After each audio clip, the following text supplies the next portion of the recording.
디모데전서 3장 14절에서 16절입니다.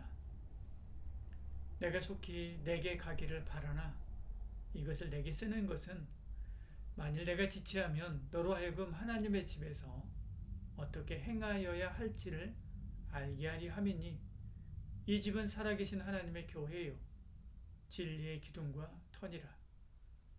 그도 다 경건의 비밀이요 그렇지 않다 하는 이 없도다.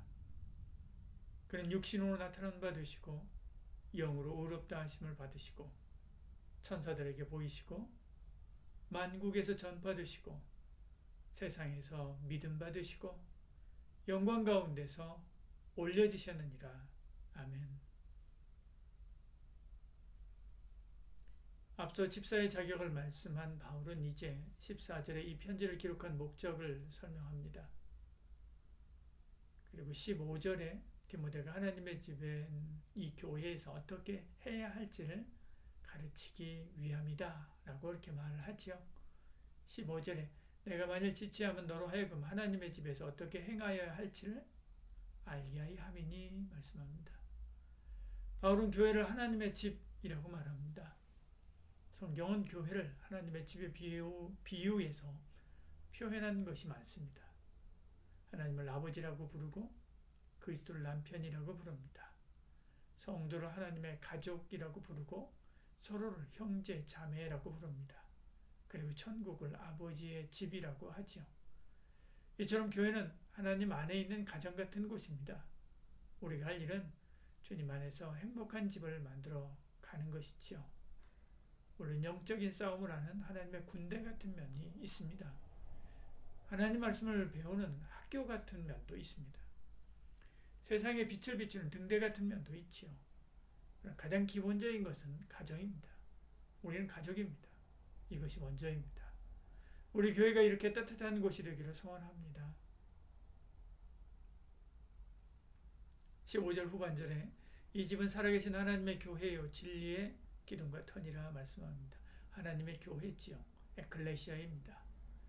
도시국가에서 어떤 결정을 내리기 위해 자격 있는 시민들을 집회장으로 불러내는 것을 가리키는 단어이지요. 초대교회에서는 이 말을 구원을 위해 멸망받을 세상에서 불러낸 천국 시민을 가리켰습니다. 우리가 교회에 나온 것이 그냥 된 것이 아닙니다. 내가 오고 싶다고 해서 들어오는 것이 아니지요. 하나님의 주권적인 선택과 부름이 없이는 안 됩니다. 이 교회는 살아계신 하나님께서 친히 다스리고 보호하십니다. 그래서 살아계신 하나님의 교회라고 부르는 것이죠. 하나님이 다스리고 하나님이 돌보고 하나님이 책임지고 하나님의 출입을 영원부터 영원까지 지키시는 것이지요. 우리 교회도 이렇듯 하나님께서 지키시는 줄 믿습니다. 그 은혜에 감사함으로 교회에서 맡은 사명 잘 감당해야 되지요. 15절 마지막에 진리의 기둥과 터라고 말씀합니다. 진리는 하나님의 말씀을 말합니다. 17절에 그들을 진리로 거룩하게 하옵소서. 하나님의 말씀은 진리니이다. 교회는 하나님의 말씀인 진리를 붙들고 세상에서 그 진리가 올바로 드러나게 해야 됩니다. 진리를 굳게 세우는 일은 신학대학이나 선교단체의 역할에만 국한되지 않습니다. 이것은 바로 교회의 본질적 사명이고 교회가 감당해야 될 가장 중요한 일이지요.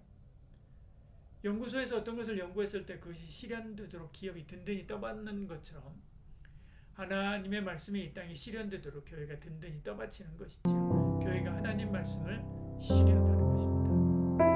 교회가 진리의 터라고 하는 것은 교회가 교회라고 하는 터전 위에 말씀이 왕성하게 역사한다는 것이죠. 진리의 말씀은 교회를 건강하게 세우고 지경을 덮습니다. 교회는 진리의 말씀이 높이고 열매 맺게 하는 현장이지요.